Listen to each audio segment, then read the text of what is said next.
大家好啊，我係碌斌，多謝捧場喎。記得拉呢條片，訂閱我嘅頻道，撳埋隔籬嘅鐘仔，第一時間收聽我嘅故仔啦。惡魔在人間，地獄空蕩蕩。我從來都以最壞嘅心去揣度人哋，但係估唔到，有啲人嘅獸性係我點樣都估唔到嘅。喺幾年前，我仲喺刑警大隊做嘢，嗰次係我辦理嘅第一單案，一個女人餓鬼自殺。而呢一次嘅犯罪，就喺我嘅心入邊留低咗恐怖嘅陰影。喺多年之後，我諗翻起身，依然唔夠膽相信呢個係人可以做出嚟嘅事。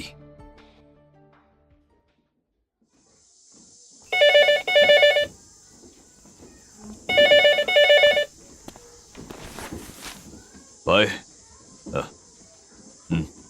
好。喂，友仔，出發啦！講嘢嘅呢位呢，係我嘅師傅，一個已經做咗10幾年刑警工作嘅老警察。佢把聲聽落去有少少焦慮。啊，老陳啊，有咩事啊？陳呢係我師傅嘅姓，所以我同大家都會叫佢做老陳嘅。佢唔係本地人嚟嘅，但係就算得上係一個本地通。我之前聽同事講，佢之前呢係喺軍隊服役嘅，能力突出，至少可以撈個團長嚟做。點知突然提出轉業申請，嚟到我哋市入邊做咗個小民警，但係因為業務能力出色啊，好快就提升為刑警一科隊長，專門負責本市嘅疑難雜症。佢啊將支煙夾到去嘴邊，輕輕噴咗啖氣。我鬼事實，我哋兩個都冇講啲乜嘢，即時出警。部車按照導航轉咗有一條小路入邊，摁咗一陣之後，喺一條唔起眼嘅火車軌道隔籬停咗落嚟。喺路邊企住一個有少少發福嘅身影，佢身上面反射住啲橙色嘅光，而呢種光示明咗佢嘅身份。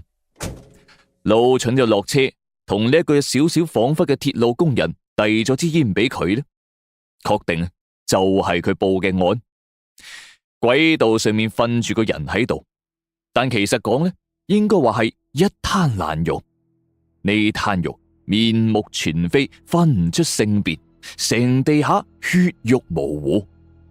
而喺草叢入邊散落住斷裂嘅四肢同埋啲黑色嘅肉泥，一陣陣肉嘅惡臭味慢慢咁傳過嚟。憑借以往嘅經驗，老蠢有咗初步判斷。佢死咗有一段時間噶啦，打電話叫檢驗科嚟提取下。鐵路工人姓陳，名哀，佢眼神望得出有少少驚，一副好老實咁嘅樣。佢接過支煙揸喺手上，老蠢側住對眼望咗佢一下，察覺到佢對於眼前屍體嘅恐懼，就叫佢點咗支煙嚟食。佢呢就稍微側咗下身，手入邊揸住支煙，但係就一直都冇食，而嘴角都有少少嘅抽搐，似乎察覺到呢個老實人真係好驚。老蠢就叫我喺車上面攞支水過嚟。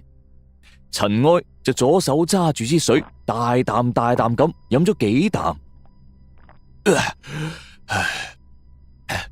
我夜班翻嚟呢，就見到離遠有堆黑麻麻嘅垃圾。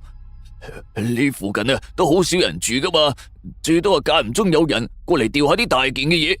估唔到我行埋去一睇，居然係一灘爛肉啊！我原先以為係啲咩野貓野狗啊，或者係啲廚師掉嘅爛肉嚟嘅，點知我行埋去一睇先知道，原來係人嚟嘅。佢講完之後，成個身不停喺度震，眼神都不知所措，細膽到好似個小朋友咁。不過都正常嘅，普通人邊個有見過咁樣嘅情況啊？血肉橫飛，一個刑警見到都會忍唔住打冷震。老秦就抬起個頭，食完最後一啖煙，將個煙頭塞咗落個袋入邊。佢擰轉身拍咗下塵埃，好似喺度安慰佢咁，然後叫我繼續完成筆錄。之後就行到去啱到場嘅醫檢人員嗰度進行咗對接。可能係曾經服役過軍隊嘅原因啦，老秦似乎天生就有一種壓迫感喺度。塵埃喺佢面前眼都唔敢抬一下，但係面對住我呢，反而就非常輕鬆。而我哋今次嘅筆錄都進行得好順利。我了解到塵埃係一個人住喺冇幾遠嘅單位臨時宿舍入邊，老婆嫌佢窮酸，晨早就帶住個仔拋棄咗佢。平時呢，過住幾年如一日，日夜顛倒嘅辛苦工作。呢條鐵路平時幾乎好少人嚟嘅，只係之前曾經聽講過有人自殺嘅謠言。我將個情況提供翻去局入邊，局入邊都好快有咗反饋消息。塵埃呢冇案底嘅，生活節儉，情況屬實。信息核對完之後，塵埃有少少嘅惆悵，佢將仲未食嘅煙擺咗喺地下，話係鄉下習俗祭奠亡靈。老秦就行過嚟，執起支煙塞咗入個袋入邊。唔可以劈煙頭落地下嘅，現場唔可以被破壞。封鎖凶案現場之後，我同老秦就揸車將塵埃送翻去宿舍，跟住就翻去局入邊。老秦好似平時咁點着支煙，若有所思。唉，友仔，你點睇？呢個時候我就回憶筆錄啦，我淨係覺得信息實在太少啦。目前為止，甚至連死者係邊個都仲唔知道。跟住我就話：依嗰個工人講嘅應該係自殺係嘛？老秦就冇出到聲咧，佢淨係噴咗啖煙出嚟。過咗好耐之後，佢先跟住講：你啱嚟呢度唔知道情況。做我哋呢行嘅冇簡單嘅工作嘅。翻到局入邊之後，領導為咗防止媒體炒作，唔喺市區入邊造成恐慌，要求小隊快馬加鞭偵破單案。一聲令下，即時成立咗專案組，喺隔離支隊嗰度調咗阿小朱警官過嚟，一個同我同時被招錄嘅女警官。老秦為咗加快去認識佢，當晚呢就自己貼錢請客，但係啲菜都仲未上齊，電話又試響咗啦。呢個電話呢係檢驗科嘅，佢話屍檢結果出嚟啦。老秦嘅眼神就有少少複雜啦，佢手上嘅肌肉輕輕收縮咗一下，跟住佢將手機遞咗過嚟，上面寫住話：死者馬美麗，女，38歲。畫家，已婚，老公劉小帥，兩個人有一個女劉娜，死因係大腦、頸椎等生命中樞受傷，全身重要臟器損傷，失血過多而亡。死亡時間8月11日晚黑9點，初步意見自殺。今次乜嘢都清楚晒啦，我同小朱都非常興奮。下一步只要查明自殺原因，咁就可以破案啦。但係老秦打開咗另一個文件，上面係戶籍科嘅調查結果。我同小朱睇完之後，成個腦嗡嗡聲。公安戶籍信息顯示，馬美麗喺半年前就已經辦理咗銷戶，即係話眼前呢條屍體已經死過一次。今次係第二次死亡，原本清晰嘅一切又開始變到好模糊啦。我同小朱就帶住同樣嘅疑惑望住老秦，乜死人可以死而復生，跟住再自殺嘅咩？佢就舉住支煙，眯住對眼，望住遠處鳴住汽笛聲嘅火車，跟住慢慢講出嗰一句說話。我哋呢一行冇簡單嘅工作嘅。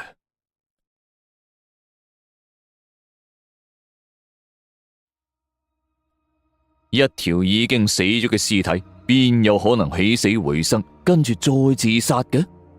答案只得一個，就係有人掩蓋咗真相。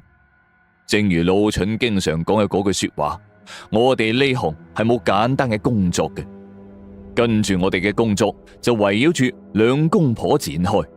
我哋兵分兩路，小豬調查劉小穗同埋佢個女嘅情況，我同老蠢就一組調查馬美麗點解會俾人銷戶。根據戶籍信息辦理記錄，銷戶工作係馬美麗嘅阿哥馬富強辦理嘅。馬富強係當地嘅自由職業者，但係生活非常富裕，喺佢名下有4-5個房產。資料顯示係馬佢老豆老母走咗之後留低俾佢嘅。我同老蠢即時係登門拜訪佢嘅別墅啦。一講起馬美麗，馬富強就非常不屑，甚至語氣當中仲有少少嘅恨意添。佢坐喺金絲楠木嘅茶台背後，好高竇咁樣玩住手上嘅古玩，個口呢就噴住啲煙出嚟。佢回憶話：佢雖然係我哋馬家人，但係一啲都冇馬家人嘅樣。由細呢就貪玩任性，公主脾氣，老豆老母個個寵到咩咁。收尾啊，咪唔理屋企人反對，嫁咗俾個窮鬼啦。跟住俾個窮鬼拐走咗，同屋企斷咗聯繫啦。然之後監生激死咗老豆老母，所以我一直都好憎佢啊。收尾接到公安人口普查電話，問起佢嘅情況，我先意識到佢晨早唔知喺邊度逍遙，唔見咗人啦。後來諮詢嗰啲專業人士，就叫我登報尋人，但係收尾呢，一直都冇消息喎。我咪諗佢估計同我死窮鬼可能一齊死 Q 咗啦。跟住半年前啦，我作為佢嘅法定繼承人，咪幫佢辦理咗銷戶手續咯。我好好心噶啦，仲幫佢燒埋紙添。佢係生係死，我唔知啊，我都唔想知。老秦呢就好沉默，只係不停喺度食煙。我就一邊記錄一邊核實啦，發現銷戶手續完全冇問題。馬美麗從法律上的確係已經死咗嘅。我哋呢次嘅談話一時陷入咗僵局，甚至我都忍唔住開始懷疑屍檢報告係咪有問題呢？冇辦法之下，我哋就唯有打道回府啦。老秦一返到去，即時就爆晒粗咁話：呢個仆街冚家鏟，居然夠膽呃我！我就突然成個人嘔晒啦，一切手續都冇問題嘅，仿佛呢件事原本就係應該咁發生嘅。跟住老秦就話：喂，幫我查下佢背景，同埋佢名下嗰啲資產。果然，如同老秦所講嘅咁，真係查到啲嘢出嚟。馬富強同馬美麗係同父異母嘅兄妹嚟嘅，而更令人驚訝嘅係，就喺馬富強幫馬美麗辦理死亡證明嘅同一日，喺佢名下多咗一套房產，而呢間屋嘅前所有者呢，正係馬美麗噶。好明顯，馬富強喺度講緊大話。傳喚票即時送到去馬富強手入邊，今次佢冇之前咁招積啦，顯得又小心又客氣。老秦啊，親自出馬，好自由咁樣，按照慣例先點着支煙喺度。佢輕輕眯埋對眼，粒聲唔出咁打側坐喺張凳度，我就喺隔籬隨時準備記錄啦。就咁樣沉默咗接近半個鐘頭，馬富強成個人都非常之不安。最後呢，仲係馬富強開口講先嘅：警官啊，我可能記錯咗啊！一開口呢，就小朋友認錯嘅語氣。老秦依然唔講嘢，只係將嗰一支冇食到嘅煙撳喺煙灰缸入邊。我妹佢，老秦就哼咗一聲，講出3隻字：哼，仲在生。馬富強就成個人不停喺度震，喉嚨不停喺度吞口水，甚至仲帶住少少哭腔添。係就係嘅，只不過佢癲咗啦。為咗叫馬富強講出更多嘅信息，老陳先前只係叫我以人口普查嘅理由去打探下馬美麗嘅下落，所以馬富強對於馬美麗嘅死係一無所知嘅。但係而家呢個結果呢，就搞到我措手不及。馬美麗癲咗，聽完呢句之後，我成個人嘔晒。但係老陳話晒經驗豐富，佢好似已經知道晒所有嘢咁，繼續叫佢講落去。呢層我哋知道，你係謀財啊嘛。馬富強一早已經喊到不成人形啦，佢好似失控咁樣發晒癲喺度解釋。佢話馬美麗的確係佢老豆老母死咗之後同自己斷絕咗關係，自己呢就冇再聯繫佢啦。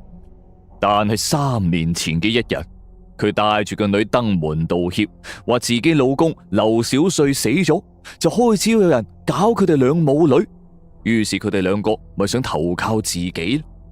但係馬富強呢，心胸狹窄，一諗起寡婦門前是非多，而且呢個女人係殺死自己老豆老母嘅殺人兇手，於是佢即時關埋道門，關門送客。冇幾耐之後，佢就聽講馬美麗癲咗啦，但係佢唔相信呢啲傳言，諗住去佢嘅屋企度睇下佢。喺佢見到馬美麗嘅時候，馬美麗着到融融爛爛，神情恍惚，講嘢呢淨係識得嗚嗚啊啊咁。作為同父異母嘅兩兄妹，佢冇去憐憫佢，只係諗翻起佢激死老豆老母時候嘅狠心，覺得佢罪有應得，所以好幸災樂禍咁就翻咗去啦。點知收尾馬富強生意失敗，要抵押房產，於是佢咪諗起咗啲屎橋啦。佢將馬美麗趕出咗間屋，換咗門鎖，任佢喺社會上面四周圍流浪，之後偽造證據，營造馬美麗下落不明嘅假象，註銷咗馬美麗嘅戶口，而且繼承咗佢名下嘅房產。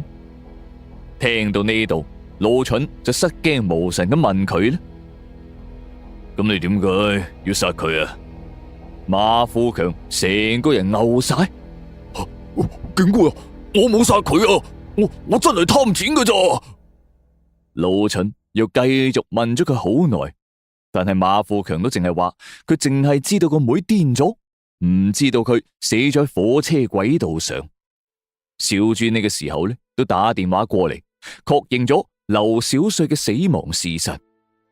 咁睇嚟，馬富強只能算係間接殺死馬美麗嘅兇手，真兇另有其人。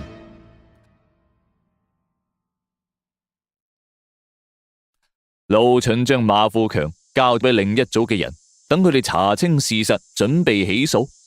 然後佢就叫咗小朱翻嚟，準備拼湊一下現有嘅信息。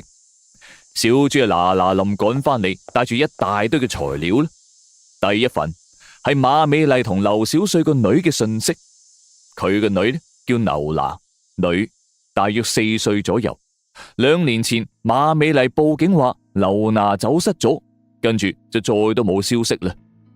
第二份材料係馬美麗名下間屋嘅具體信息，間屋呢就喺馬美麗臥軌冇幾遠嘅地方，係一處自建房嚟嘅，半年前已經過戶到去馬富強名下，而家戶主呢係馬富強，咁啱同馬富強嘅供述係相互印證嘅，所以睇嚟馬富強並冇講大話。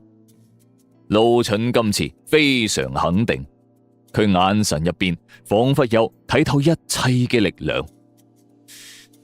而家你都睇到噶啦，馬富強根本就唔夠膽殺馬美麗，佢只係貪錢，所以殺人嘅人另有其人。呢單案似乎喺呢一刻又再次陷入咗僵局，擺喺面前嘅都係好似拼圖一樣嘅信息。老陳就攞出個煙盒，輕輕褪咗褪，啱好仲剩低3支煙喺度。當前呢有3個問題要搞清楚嘅：一、劉小帥係點死嘅；二、馬美麗係點癲嘅；三，邊個喺度騷擾緊馬美麗？佢向住每個人掟咗一支煙過去。好啦，分頭行動。我揸住警車去馬美麗原先嘅住所嗰度，可能仲係有啲早嘅原因。路上呢唔係好多人，咁啱亦都路過之前佢臥軌嘅地方，我就停低部車，諗住再回顧下啦。四周圍幾乎已經執拾乾淨，地下呢仲有零星一兩個煙頭同埋一堆灰喺度。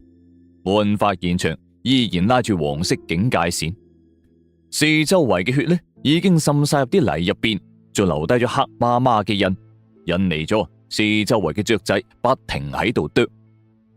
嗰日因為係晚黑啊，所以好多嘢呢我睇得唔清唔楚。而家認真睇翻起身，如果唔係發生咁樣一單慘劇，呢度真係算得上係一幅山水畫嚟嘅。馬美麗嘅自建房離呢度唔係好遠嘅，行過去只需要1公里唔夠嘅距離。我又順住條路慢慢行啦。四周圍因為係近郊，所以有少少荒涼，冇咩住戶。睇得見呢，就得遠處鐵道工人嘅臨時住房。馬富強條鎖匙的確係打得開馬美麗屋企道門，跟住我入去四周圍睇咗下啦。入邊啲食物已經發晒毛，好多嘢都鋪晒塵喺度，而地下呢灑滿咗好多嘅水彩畫，有啲好秀麗，有啲呢就充滿住視覺張力。我隨手拿起一幅血紅色嘅色彩同埋誇張嘅線性構圖，睇到我成個人懵晒。呢個時候電話就響咗起身，係小豬發過嚟嘅信息。根據現有檔案，劉小瑞嘅死因已經查清楚啦，屬於意外跌落軌道，俾火車壓死嘅。死亡地點就喺馬美麗臥軌嘅地方，當時係馬美麗報案嘅。居然係同馬美麗嘅死亡方式一模一樣，我就突然靈機一動，拿翻你頭先幅畫嚟睇啦。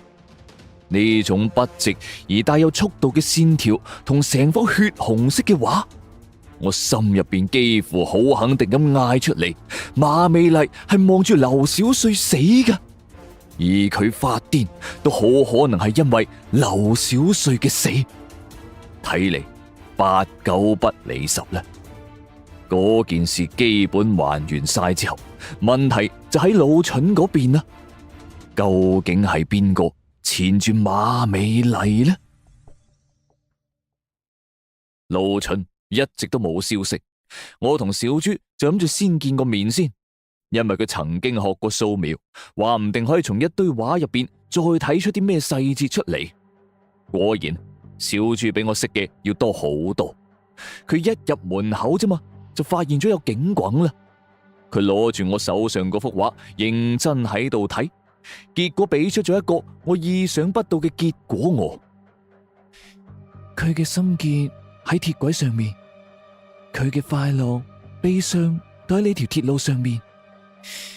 呢個感情唔單止係因為劉小瑞嘅死，你睇下呢幅畫絕大部分都係血紅色嘅，但係呢就一個過渡，所以係一個漸變嘅過程，由啱開始嘅橙紅色、血紅色到最後嘅暗紅色，呢啲絕對唔會係冇心嘅，而係精心設計出嚟嘅。我可以感覺到快樂、幸福、悲傷同埋憤怒，太複雜啦。因為美術生嘅每一個設計都係內心情感禁區嘅釋放。咁樣講起身，我似乎都係少少觸動，但係我淨係感覺到畫面中間2條直線隔籬有一團黑麻麻嘅嘢，好突眼。喂，小豬啊，呢度咧係咪唔小心整上去嘅灰嚟噶？小豬就控埋去聞咗下，跟住又攞手指摸咗一下。唔係好似呢個應該係顏料搽上去嘅，咁係唔係代表啲咩啊？係唔係代表劉小瑞嘅死啊？我哋2個就陷入咗沉默啦。呢個時候電話突然響咗，係老蠢打過嚟嘅。我查到啦，馬美麗同劉小瑞結婚之後就一直住喺鐵路隔籬，馬美麗唔係因為劉小帥嘅死而癲嘅，喺之前佢就有好嚴重嘅心理障礙。馬富強呢個仆街冚家鏟呃咗我哋，佢老豆老母係激死嘅，但係唔係因為馬美麗，而係因為馬富強，因為佢平時賭錢同埋講大話，將兩個老人家嘅房產全部抵押晒出去，所以佢哋兩個就監生俾馬富強激死咗。而馬美麗心懷怨恨，先至唔同馬富強來往。劉小帥一直喺度幫馬美麗療傷，但係喺佢出咗意外之後，馬美麗驚自己冇能力照顧個女，所以先至去揾翻馬富強。點知呢條死仆街唔幫手就算，仲要霸埋佢間屋，將佢個女都趕埋出去。我真係想一槍打爆佢頭啊！電話嗰邊鬧咗幾聲之後，突然就冇講嘢啦，反而傳嚟咗輕輕嘅嘆氣聲。我同小豬就收咗線，我哋兩個都非常唏噓，眼前好似突然出現咗呢個可憐女人嘅樣咁。喺我哋想象中嘅呢個女人係一個愛家顧家嘅女人，嫁咗俾自己心愛嘅老公之後，每日帶住個女等住個老公落班，三個人食完飯會嚟到鐵軌隔籬散步。佢會同自己心愛嘅男人同埋個女畫一幅人像畫，而佢哋兩個呢會對住佢露出最可愛嘅笑容。點知有一日，老公失足跌咗落條鐵軌入邊，悲劇就咁發生啦。馬美麗嘅精神跌入咗谷底，神志一時就恍惚咗起身，而佢又無依無靠，自己靠賣畫係撐唔起呢一頭家嘅。佢老豆老母呢，又晨早俾個冇良心嘅阿哥害死咗，但係可以幫到自己嘅，恐怕就係得佢啦。於是馬美麗就唯有試下啦。點知現實俾咗佢沉重嘅一擊，佢俾馬富強拒絕咗，而且將自己喺自己間屋入邊趕咗出嚟。跟住馬美麗就徹底癲咗，癲到連邊個都唔知道，從此就消失咗喺呢個世界上。呢單案嚟到呢度，似乎有咗結論，但係真兇呢依然逍遙法外。而更關鍵嘅問題又嚟啦，嗰個女仔去咗邊度呢？一個叫劉娜嘅女仔去咗邊度呢？十有八九係俾個糾纏住馬美麗嘅男人帶走咗嘅。我就打電話俾老秦，想叫佢繼續追查下呢個女仔嘅下落啦。老秦都非常心急，即時叫我翻局入邊一齊協助調查。我臨走之前就喺間房入邊影咗嗰幅畫嘅相，想叫老秦睇多眼。同小豬分別之後呢，我又揸車翻去，翻到局入邊已經大概8點鐘。為咗呢一個專案，大家連續轉咗幾日，望得出個個都非常之攰。但係老秦唔同，佢好興奮，興奮到有一種復仇嘅慾望。老秦又攞過我手上幅畫，點着支煙，認真咁望咗起身。我喺隔籬一邊同佢講解，好明顯佢非常認同，一啲異議都冇。同我一樣，佢即時留意到嗰堆黑色嘅燃料。食完支煙之後，佢將煙頭插喺煙灰缸入邊，擰咗一擰，留低咗一堆灰喺度。佢突然成個人震晒，兩隻眼好似捉到獵物咁望住我。小豬呢？佢去咗摸牌咯。去邊度摸啊？去鐵路附近啊。呢條友仔，佢而家有危險啊！我就成個人傻晒咁，牛咗喺原地啦。摸牌工作唔係民警最日常嘅工作嚟嘅咩？危險雖然係有啊，但係都唔至於係咁啊嘛。你即時打電話叫佢翻嚟。就喺呢個時候，老秦部手機都響咗，佢接起個電話，只聽見對面噼里啪啦咁講咗一大堆嘢。而呢個時候奇怪嘅係，小豬嘅電話就點打都打唔通。老秦就掘咗我一眼，好惡死咁話：你我喺度做乜嘢啊？快揸車去啦！如果今日出啲咩事，你都有責任啊！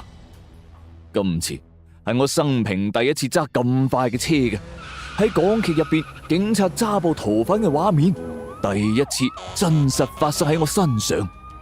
警笛聲不停喺度響，四周圍嘅車都不斷喺度讓行，我哋就好似係撕開呢片黑暗嘅一道光咁。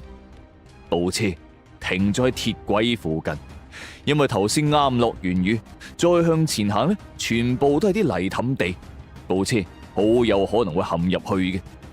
落車嘅時候，老蠢就拍咗下我啦。喂，唔好跌咗啲槍啊！我第一次感覺到危險係咁真實嘅，我心入邊有種講唔出嚟嘅激動，而我嘅手心已經全部濕晒。老蠢似乎已經知道真相，佢好快手咁行出咗部車，向我示意咗一下鐵軌冇幾遠嘅嗰間屋嗰度，我先至意識到呢個就係最開頭報警嘅嗰一位鐵路工人嗰間屋啊！我哋兩個就小心翼翼咁嚟到間屋門口，老蠢一腳踢開道鐵門就衝咗入去。我哋兩個好快就摸排咗一輪，間屋唔大嘅，電線線路有問題，啲燈淪為咗擺設，除咗建築器材之外，淨係聞到一陣食物腐爛嘅味道。我就眼神示意咗下老蠢，冇人咩？佢就抬起隻錶望咗一眼，指針咁啱指到去10嘅位置。我市嘅火車尾班車係凌晨1點，所以喺之前呢，鐵路工人都會先翻去補眠，跟住從1點連夜檢修，過住日夜顛倒嘅生活。老蠢就收起支手槍，舉起手電筒，四周圍照。茶几上面擺住包打開過嘅煙，煙盒好完整嘅，只係上面有少少灰喺度。老蠢揸起嘅煙盒啱打開啫，就傳嚟咗一陣嘅惡臭。過咗期好耐啦，我就少少疑惑啦，點解過咗期仲會擺喺度嘅？老蠢就笑咗笑，眼神入邊好似有團火咁。睇嚟我哋搵啱人啦，但係問題嚟啦，嗰個人去咗邊度呢？老蠢就攞起個電話開始傾咗起身。喂，係，唔該幫我查下市區入邊129鐵路 A5 區工人嘅值班。突然傳嚟咗一聲嘅門響，於是佢就好快手咁收咗線啦。間屋入邊又變到安靜起身，我同佢互相眼神示意，舉起支槍。啲聲好似喺間屋入邊傳出嚟咁，就好似蒙喺鼓入邊嘅一個沙啞咁。順住手電筒嘅光，我哋慢慢咁行過去。但係間屋中間，除咗一張堆滿晒邋遢衫嘅床之外，冇咩異常。我就諗住轉身離開，心諗可能係啲老鼠過嚟查房呢。但係我嘅衫袖突然俾人一扯，老蠢扯咗我翻去。佢攞手電筒照住幾件凌亂嘅衫，而衫下邊露出咗一個大鐵餅喺度。我成個人打咗個突啦，床下底一定有異常。老蠢未等我開聲，就將手電筒遞到嚟我手上，叫我舉槍預警。佢兩三下手勢就立開晒啲衫，攞咗個鐵餅落嚟，深呼吸一啖氣，一掀開個牆板，成個人向後一仰，跟住我身呢就行埋去舉槍準備。一陣光喺床板嗰度射咗出嚟，我就被逼眯埋對眼啦。但就喺呢短暫嘅黑色2秒鐘，我聽到咗老蠢嘅叫聲：冚家鏟，我一定要殺咗佢！我就擘大對眼，跟住我就俾眼前嘅景象嚇窒咗啦。喺床板下邊，原來有個地窖喺度。地窖入邊坐住5位又瘦又攰嘅小朋友喺度，其中有一個呢，身形係大少少嘅，正舉起佢全部係血嘅左手，震下震下咁縮住個身體，望落去就好似個老人咁嘅樣。見到着住警服嘅我哋，佢哋幾個都有少少驚訝，眼神係害怕、疑惑同埋期待。呢個仆街居然拐賣兒童！盧循粒聲唔出，即時跳咗出去。佢一邊細細聲安慰啲小朋友，一邊兇神惡煞咁話：快啲打電話翻局入邊，交派警力！我就嗱嗱臨撳部手機出嚟啦。黑暗當中，手機啲光照咗出嚟，滴滴幾聲之後，電話就通咗啦。喂，我哋需要……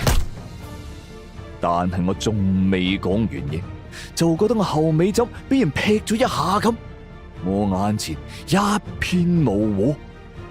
就喺我冧低嘅一瞬間，我聽見盧循嘅叫聲同埋一聲劃破天際嘅響聲。嗰一下，我似乎感覺到盧循嘅憤怒，一種超脫普通情緒嘅憤怒，好似係一種尋覓多年之後終於揾到仇人一樣嘅憤怒。但係我呢，乜嘢都感覺唔到，只有一片黑暗喺度不停咁捉住我對眼，我抽搐嘅身體都慢慢僵晒，死神嘅鐮刀好似勾住咗我條頸咁。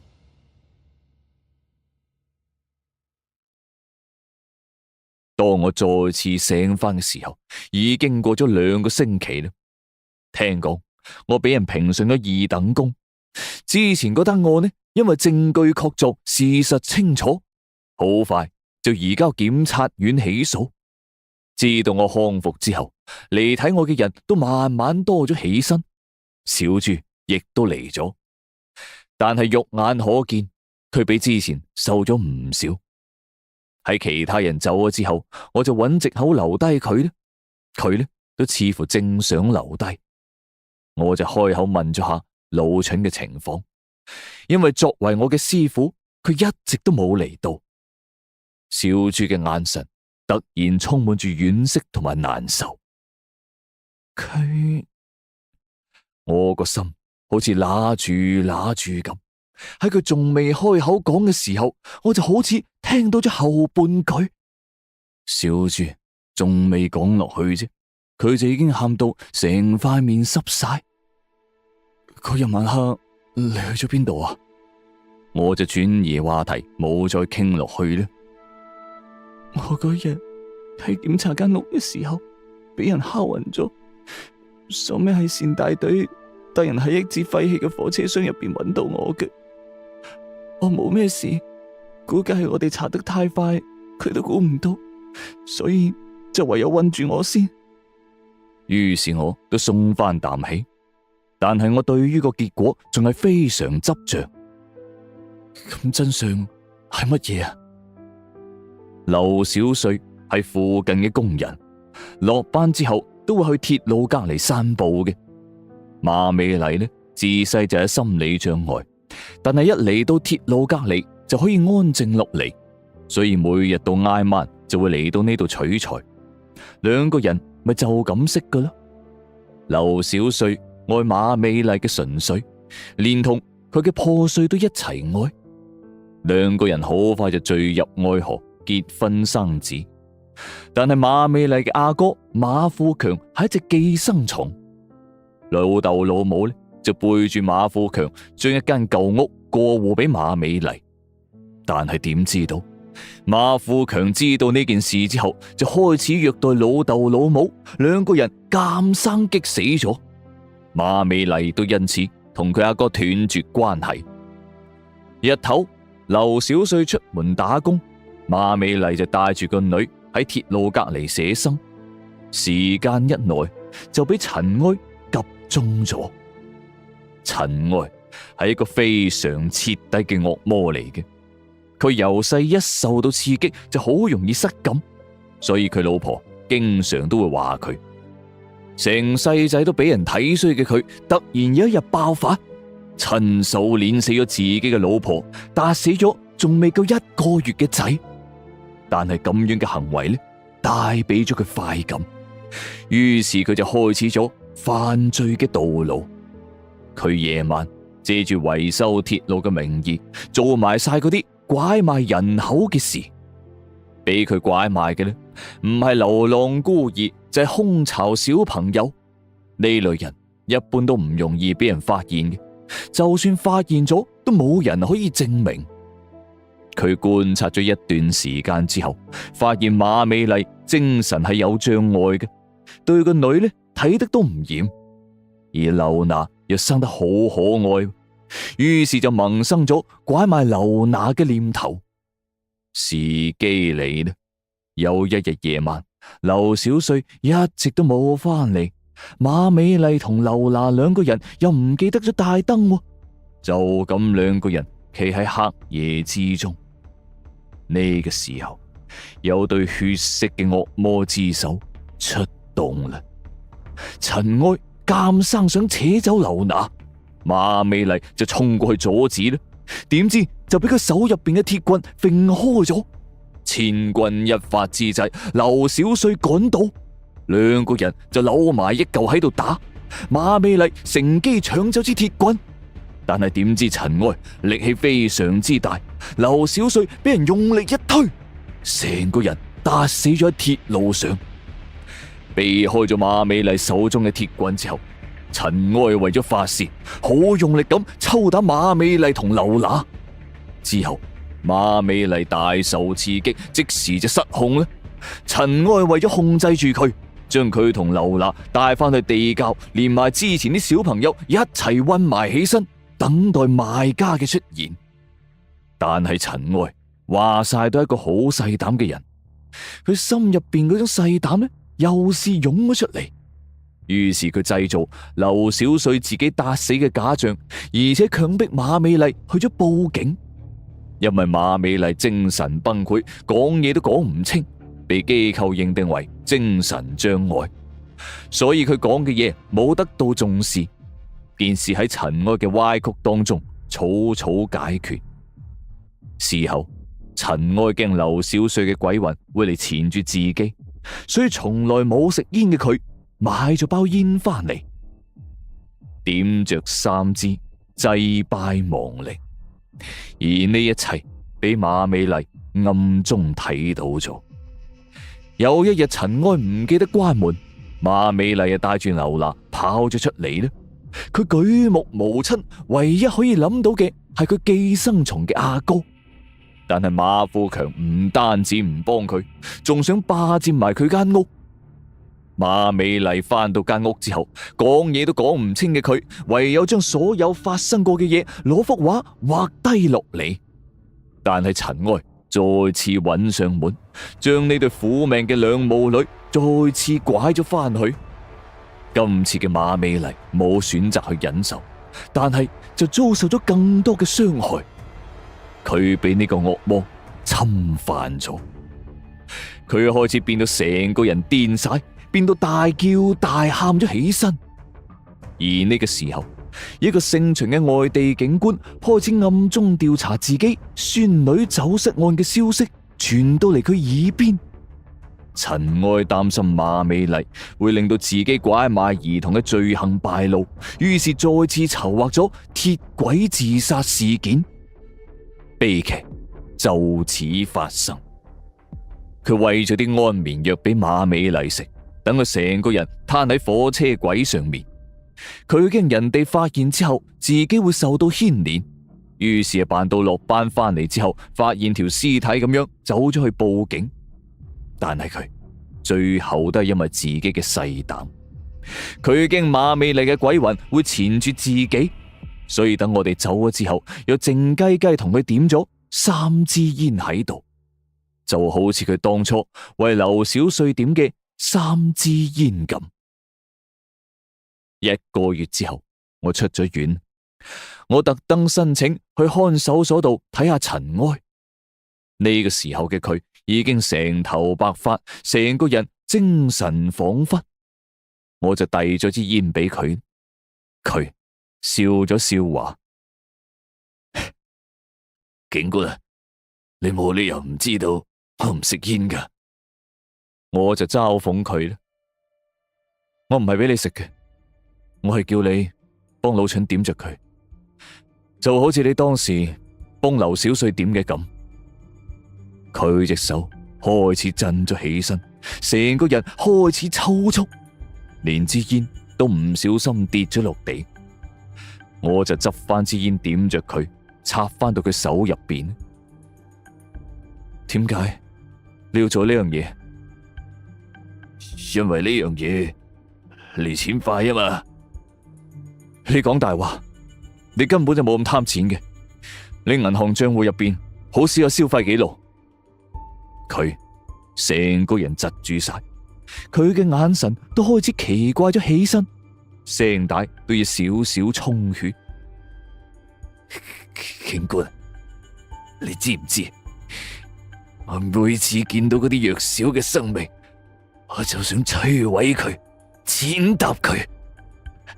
我有一種快感，就好似一朵花俾我碾碎咗咁啊！我就搶咗佢手上嘅煙，好冰冷咁同佢講咗一句：你自己就係一個弱者，一個悲哀嘅弱者。你從來都唔係啲咩強者，你從來都冇堅強過。就算你老婆俾你碾死咗，你個仔俾你打死咗，佢聽到呢度，成個人嘔晒，個人又開始震咗起身。我並冇停低，而係一手捉住佢嘅頭髮，兩隻眼金金咁望住佢。你一直喺度逃避，從來唔夠膽承認自己嘅弱小。你嚇小朋友，係因為你連面對成人世界嘅勇氣都冇。你享受嘅係嗰班小朋友唔夠膽睇你嘅目光，從來都唔係啲咩快感。佢嘅下半身已經濕晒，因為我聞到一陣好難聞嘅尿騷味。你知道老蠢仲在生嘅係咪？佢對眼已經全部紅晒，成個人狂躁起身，兩隻手嘅手指不停咁搣住我隻手。我感覺到有血腥味慢慢滲出嚟，但係我並冇退縮到，而係笑住將塊面控埋喺佢塊面前面。